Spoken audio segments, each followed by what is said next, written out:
For all your home improvement projects and hardware needs, they've been serving folks in this area since 1946. Murphy's offers some products and services that you may not know about. They now sell ammunition, both bullets and shells. Murphy's also sells personalized tags for dog collars. They build customized screens for windows and doors. Murphy's can rekey locks, and of course they can make keys. They cut glass for windows, plus Murphy's has monthly doorbuster specials. Check their Facebook page to see what's on sale. Murphy's Builder Supply, 156 Northeast Broad Street, Jessup. Damon's Famous Fingers and Wings restaurant in Jessup is now open for business, practicing social distancing, but still serving that great food that Damon's is famous for. Come inside or come through the drive-thru, but Damon's is open inside and welcomes back its customers. The menu's the same, the service is fast, and the food is fantastic, and the sauces remain the same, mild, wild, insane, or inferno. The number is the same, 588-WING, 588-9464. Damon's Restaurant on West Cherry Street in Jessup. Dining room now open for business. Come on in and enjoy a great meal today. A bank that puts people first. First Southern Bank, investing in you since 1907. Serving Jessup, Patterson, and Waycross. A true community bank led by experienced neighborhood bankers that live and work in our community. Offering competitive loan options for commercial and consumer clients. Stop by the Jessup branch and meet branch manager Mandy Yeomans and her fantastic team. Call 912-810-1540. Let First Southern Bank be your bank of choice. First Southern Bank, member FDIC, equal housing lender. Well, Bob, you were asking about all the sirens, and here's the situation. Wreck on Highway 84 by the Christmas tree farm down from Empire Store. And you may want to detour and go around 203 to Odom Road, or you could get over there on Cameron Road and then come back up and get on one of the dirt roads that goes to Holmesville and come around, if you know where that is. But 203 to Holmesville, they are detouring traffic onto Empire Road and back around. So if you know how to get on Empire Road, one of those dirt roads, you can get onto Holmesville and come on up. But that is a Log Cabin, and Flint Branch will take you onto Holmesville eventually and get you back on your way. But there is a wreck there at Toddville where the Christmas tree farm and the Empire Community Store are. Well, good morning from WIFO-FM at 8:01. And it looks like MLB is going to shoot themselves in the foot. The players are anyway. It's going to be interesting to see who always decides to play and who doesn't play. And, with this pandemic spiking everywhere, you just don't know what they're going to do, especially down in Florida. So that's what it's going to be interesting to see what they decide to do. Well, everything's up in the air right now. Yeah. College football's up in the air, NFL football's up in the air, high school, everything's in the air. Just got to hope and pray. But the way it's going doesn't look good. So I'm just telling you. Nothing looks good right now. Yeah, it's kind of strange times out there right now as the second wave that everybody predicted came through just like clockwork. Well, what do you expect when you open things up? If you just left it open, we would have been done with it by now. But I'm not going to go any further with that because my opinions on this are not yours, maybe. Like I said from the get-go, the problem is there's no consistency. Nobody knows what the message is. The governor goes around and tells everybody to wear a mask, but he's not requiring to wear a mask. We still don't know whether the mask work or not, do we? No, we don't. Do we know? No, we don't. I can't get a definite answer. Every time you turn around, it's a different answer. So the only thing that seems to work is the social distancing and washing your hands. I think those things have proven true, but everything else is just, more of the same. Right. You just can't get any consistent message from. Right. It doesn't matter what health officials. Every health official has a different take. Has a different theory, different, solution. So I don't know. I say it's interesting that some players are deciding just simply not to play at all. And I think more and more players are following suit. Same thing with the NBA. Several players have opted not to play because it's down to Orlando and the state of Florida and around that area. That's where they're seeing more cases every day. So they're rethinking that strategy. Is that the place to go, or should they go somewhere else? So I don't know. It's just every day it changes. You were looking for a guest, I believe he is here. So let's take this break and world famous Butch and Bob Show on WIFO. Good morning at 8:03. Braves baseball is back. Strokes the first pitch high and deep to right field. That ball is gone to the top of the chop. Spring Training 2.0 starts Wednesday, July 1st. And as the Braves report for this thrill ride of a 60-game season, count on the Braves Radio Network for the latest. Well hit at the wall. It's gone! It all leads up to opening day the weekend of July 24th, right here on your home for Braves baseball, the Atlanta Braves Radio Network. Welcome back to the world famous Butch and Bob Show. Our guest has arrived. Unfortunately, Blake Tillery texted us that he's not going to be able to call in due to still finishing up on the budget situation, but got a special guest on Friday at the Country Club, Mr. Gant Starling, member of the Citadel Bulldogs. I just wanted to get him in here to talk about Citadel, the experience. Not many people that we know in Wayne County go to Citadel. It's a great honor. So tell us how the experience has been. Move close to that microphone a little bit. It won't bite, I promise you. Yes, sir. It's been nothing short of a blessing. If I could go back and do it all over again, I wouldn't change a thing. I'm definitely fortunate to be where I'm at. I'm playing, and the team, there's a special bond in the team because of the school that we attend, and we all go there for one purpose, and that's to better ourselves and come back and represent our communities. And just everybody in there loves baseball. It's a lot different than high school ball. It's a lot different than middle school ball or any ball that I've played. It ain't really about you, or it ain't you deciding if you wanted to play it or not. Everybody that goes there knows what they want to do, and they know that they want to play ball. And even the students, they know they're either going into the military or that they're getting the schooling that they need there. So it's the school's one of a kind. I think the baseball program, which we've struggled in the past, but it's on the rise now. So we had several options, but it was curious, why, going to the military is going to be tough training, the haircut, everything. So what made you decide? I know when you took a visit, you were very impressed with the coaching staff over there, and they kind of stuck with you with your injury and things like that. So was that the deciding factor, the fact that they stuck with you, or just give us your thought process on what made Gant Starling decide to go play for the Citadel? That was one of them. I knew that I love football. I love playing here. I love my teammates. And I knew I was going to end up playing football. And we had asked Coach Skoll and we'd asked Coach Coop, my pitching coach, what would happen if I did, go down with an injury. And they pleased me. They said, and they didn't lie either. They said, we're going to stick with you. You'll heal. You'll be fine. I know with your work ethic and all that you've got there, people pushing you, that you're going to get better. You're going to be fine. So, and they did. They really did stick with me. And then the military aspect of it. My father, he's always raised me and my mother to be very disciplined. So going in there and saying, sir, yes, sir, ma'am, no, ma'am, stuff like that, that was kind of a very easy for me because I've had to do it my entire life. And if I didn't, there would be a worse punishment than what they could do to me. So with my dad being a coach and pushing me as hard as I think anybody can, I fell in love with that discipline that he gave me, and I wanted to continue it, and I want to pass it down to people here and whoever comes along the way. So, yes, sir. Again, if you just joined us, Gant Starling's in with us, Wayne County graduate who's at Citadel his freshman year.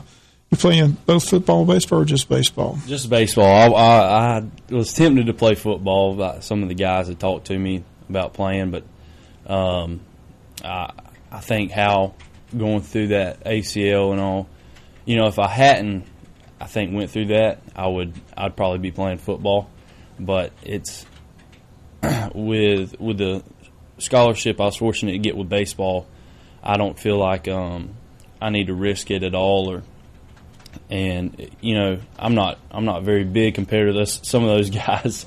Those guys are huge in college football. So it'd be tough to play the position that I love, which is middle linebacker, and then be good at it. So yes, we've all seen the movies. We've seen the military. Tell us what's the difference between movies and real life? How hard was basic training? Did you have somebody in your face yelling at you all the time, or we did through the first 9 months that you're there, especially the first week. They call it Challenge Week. What time do they wake you up in the morning? Well, it's either 4:30, 1 or 2 mornings, and then 5:30 the rest. And we're PTing, doing physical training every morning, especially the first week. Around 5:30, running 3 miles around there, and then push-ups, sit-ups, pull-ups, everything. So army crawling across the parade deck, and in that heat it gets, I think somebody clocked our time, like they counted how many feet we were walking per day. I think we were above 20,000 a day, and it's hard to prepare for that, mixed in with having to remember 100 names of your cadre, which is your your company leaders. That's the difference maker for me. I think I could do the physical training all over again. It'd be fine, and I could do the names, but the remembering certain things it was a little bit difficult, especially with how much stress they were putting you under physically, and then throwing on the mental aspect of it. It was pretty tough. What about scholarship athletes at Citadel? Y'all have any special treatment at all, or is it still like everybody else? Just curious, what was your day like? I mean, you got training, you got classes, but you're playing baseball, so there's got to be practice. So what was your daily routine like at Citadel? So Monday and Thursdays are PT mornings. You're going to wake up at 5:15 and then PT at 5:30. And then the rest is, for freshmen, it's called sweep detail. You have to sweep around your entire company, clean it up, pick up the trash, every morning around 6:30. So I enjoyed that. I enjoyed being with all the other knobs, is what they called us. What do they call you? Knobs. What does that stand for? Anything? Like how you're only good for twisting and turning like a doorknob. Good Lord. So yes, sir. I always try to stick. Never heard that before. That's a new one. Yes, sir. That's what Mr. Bill told me. Yellowwood. Oh yeah, Bill Freeman. Bill Freeman, Mr. Right. Bill. Yes, sir. So he already knew that's what you're going to be called. Yes, sir. He helped me out a lot. He told me how it was going to be, and it was. Was it like you expected? Was it worse than you expected, or was it? How was it? Was the training tough, or was it? You're pretty good at. You're in shape. You're an athlete, so I guess the running didn't bother you too much, did it? It wasn't. To me, it wasn't too bad. Did you see classmates having a tough time? Yes, sir. That a lot of people go in there and they're, a lot of people have been partying all summer, and you kind of realize that's not how we are at the Citadel. I mean, they tried to not run off necessarily, but they wanted the people that wanted to be there to stay. And even the kids that were struggling in PT and through everything could end up being the best freshmen in their company and work the hardest, which was they wanted to see you be successful. It wasn't like a military boot camp or like the SEALs where they're trying to run off as many as they can to see who's last. They want everybody to stay. They want everybody to catch the success that they're giving out. So, but they also wanted you to want to be there, which was, I took pride in that, and I wanted to be there. So, and a lot of people in my company loved it. So I was fortunate to be in a company where our cadre would push us, but not to a point where I want to quit. We had a few guys quit who were struggling with the physicality of it all and just would break down mentally. Kids do it all the time there, but I think if you want to be there, you're going to be there, and you're going to try and be successful. Well, I remember talking to you when you signed, and one thing you stress is what a good education you're going to get. So how's the education aspect been? Is it like you anticipated? It's a total change. like a 180 from high school. It is, I will say. I'm taking, like this upcoming semester, I'll be taking 18 credit hours, which is probably a little bit more than the average college student, unless you're talking about Griffin Boykin or like those guys. But you get certain classes that no other college offers. So you're in a whole different education strand than a lot of kids are. You have like physical health training and just, weird classes, but it works together at the Citadel. That's why it's so hard to transfer out of the school, because your credits don't really transfer. So, and how many kids in the class? Is it the whole unit, or? Now that's a lot like high school. For us, like us being here at Wayne County, I'd have probably maybe 30 kids in a class, which I liked. I could go up and talk to the professor anytime that I wanted. If I had a question, they'd answer. I loved it. And I'd always been told that, there's around 2,500 kids, 3,000 going to school there, and the student-teacher ratio is like 25 to 1. So, how about friendships? Have you formed a lot of friendships already? My entire NOB class, we're really close. We have like a little group chat. We all still text in it. I got off the phone with my roommate not long ago. He's from Branchville up in South Carolina. His name's Rudy Curvin, and he's like, he would fit in perfect here because he runs dogs. He's country as they get, and he heard it all week. I thought I was going to hear it, but he's even more than I am. I will give him that. He runs dogs and hunts deer all the time. He bow fishes, and I don't know. We fit in together, so I hate separating. Have you brought him here for some of the hunting? Have you been able to bring him back to Wayne County yet? No, sir, not yet. I think we're still kind of getting settled into the new, just seeing what happens. But I doubt we'll ever lose connection. Well, what's the story pandemic-wise? That's what brought you home. Everybody shut down. So when are they saying you're going back? Have they got a plan in place yet? So the new freshmen coming in will matriculate the 15th is what they're planning on. August or July? Or August 15th, yes, sir. And then the upperclassmen I'll go back the 24th. After they're matriculated, I'll go back and move in. And they're actually saying that our Thanksgiving break, from Thanksgiving break forward, we won't go back to school. I'm hearing that from a lot of colleges. That I think Athens said the same thing. They're going to go to Thanksgiving. After Thanksgiving, everything's going to go viral after that. So same thing with Citadel. Yes, sir. So how's that going to affect the baseball season? What's your baseball season going to look like? You going to go back for that, or what are they saying about that? I'm really hoping we go back, but I don't think that they've looked that far ahead. For Coach Skoll, it's a day-by-day thing, and, I like it that way. I like getting better, just looking at my, a daily routine instead of trying to jump ahead, because we don't know. We don't know what's going to happen in January. So you were able to get on the baseball field and have some success. Talk about that. Do they have tryouts for Citadel? Is everybody scholarship athletes? How's that work? I think we had 12 scholarships, and we had around 35 guys. So some guys just come out and try out for the team. Is that how it works? Yes, sir. Some people can come out and try out, and then most of the guys are on the team, but they've either redshirted or they're just non-scholarship. I got you. You knew the coaches, you liked the coaches, but talk about being out there and pitching, because what I saw and read that you had a lot of success is that reliever role that Wayne County fans were used to. So you go out there and late in the ball game and strike people out. So how was that for the Citadel? I realized that the game hasn't changed. Early on in the season, I struggled a little bit with control, and me and my coaches talked about it a lot, and they just said, if they can hit the fastball, then they can hit it, and we'll tip their cap. But you gotta just throw strikes.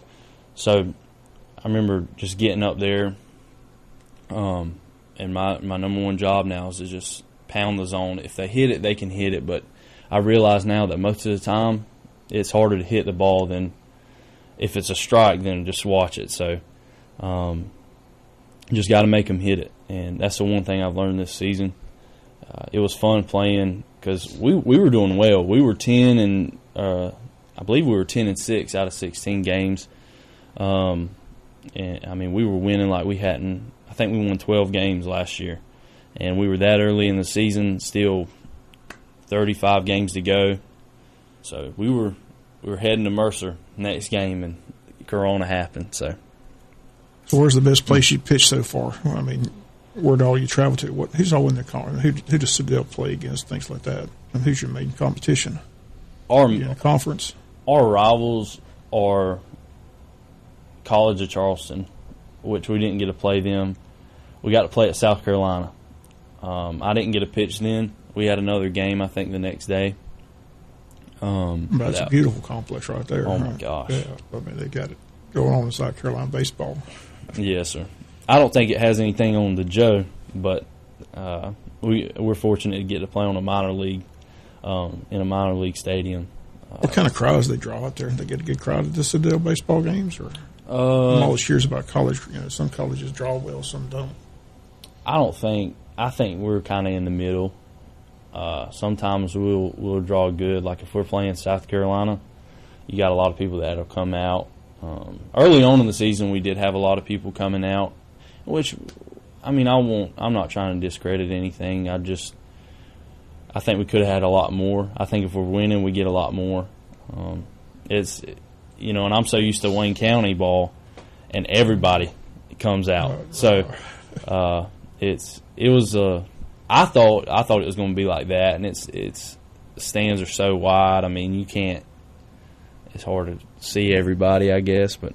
Well, I know since you've been home, you let your hair grow out because I've seen the pictures where you had the buzz cut. So what happens when you go back? You have to get the cut again, or to let you grow it out if you're upper class? Or how's that work? I won't have to get it buzzed again. You don't have to get it buzzed again. The first day. Do they have requirements of how short it's going to be, though? Yes, sir. We're like 1 on the side and 2 on the top, I believe, or 3 on the top. And what's that mean? 1 inch on the side. 1 inch. Okay, I got you. 2 inches on the top. So I have to cut it again. I'm about ready to cut it now, to be honest with you, out there laying brick in the heat like it is. So I remember that scene in Stripes where they first sit down and they do the cut. Did they do that, or is it just like they show in the movie where everybody just walks in there and you know it's coming? So you're sitting there lined up. Tell us that. You have to stand at what we call attention and just watch your classmates get cut. Like they're just sitting there. First line down the middle, and then just buzzing off just the like rest. I still remember John Candy coming out after they do it. That expression on his face in that movie is priceless. So. Yes, sir. I loved it. It was, I don't know. So all in all, it's been a good experience for you. You're enjoying the Citadel. Ready to get back? I am. Ready to get back on the mound? I'm ready. So, baseball team, everybody back? Did you lose anybody in particular that... We lost a few guys this off season that are going to transfer. We got one guy that was a pretty solid pitcher. He was our Friday night guy. Shane Conley. He played well, lefty. He's going to Virginia Tech, so I think he's one fella that was pretty good. He would have helped us, but we're getting a lot of freshmen coming in that are going to have to produce for us. So. Also curious, you see the. You get to leave the base sometimes. How does that work? Did you get some social life up around Citadel? Tell us about that. Or and how does that work? Do they give you a certain amount of time to get back, or how does that work? So upperclassmen usually have more leave, is what we call it, than your freshmen. As a freshman, especially the first few weeks, you can't go anywhere. And if you did want to go somewhere, then you're going to catch it from a lot of people. But as the year goes on, you can earn leave by getting good grades, like Dean's List and President's List. That'll get you more leave. I got to leave since I made Dean's List on Wednesday nights and Saturdays and Sundays, but you got to be back on Sunday at 7:50 p.m. That's something to be proud of, making the Dean's List.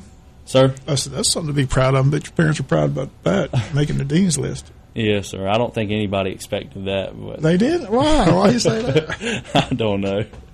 Your dad didn't demand that? Oh no, he always, every time he called me, you getting after those grades? Yes sir, yes sir. So how much studying do you have to do? I said a lot of kids, when they go to regular college, they talk about the adjustment they've got to make from high school to college. They're not used to all that studying and preparation. So how tough was that? Was it a tough adjustment for you, or did you make the smooth transition? As much of the military things that you do get there, you get even more about studying. So every day from 7:50 p.m. through 5 o'clock the next morning, you're on what's called ESP, which is basically study hours. From 7:50 to 11 o'clock p.m., nobody can come in your room. If an upperclassman comes in your room, they will get, they may get kicked out of school. And they really push that hard and push us hard to study during that period. You can't be on your phone. Your phone has to be up on the sink, because people can, but they got to be like your study cadre. They got to be your academic captains of your cadre. So they'll come in, make sure that your phone's up and that you're studying. And if you have any questions, you can always ask them, because they've went through everything. But for 4 or 5 solid hours, you're studying, and you're getting down with your grades. So, well, again, I just wanted you to come in here hear about your experience at Citadel. I said we're excited when you made the decision and decided, but not a lot of people have that experience, and just curious how it's going. It looks like it's going well. Every time I see you, you seem happy. You got that smile on your face, having success in both the classroom and all the field. So just good to see you. Good luck going back to Citadel, and hopefully the baseball team will do. Like I said, it was off to a good start, and sorry to see it shut down. That was a story with a lot of high school teams around, and they were off to a great start, but everything got shut down with this COVID-19 pandemic. But again, always good to see you. I appreciate you coming in and talking about your first year at Citadel, and wish you the best of luck in year 2. Yes, sir. I appreciate it. No problem. And that's going to do it for today's world-famous Butch and Bob Show. Everybody have a great day.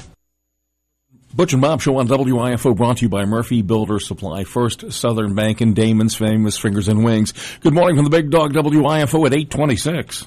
And then along came Walker Jones. A new normal is taking shape, and at Walker Jones Toyota, now more than ever, we're proud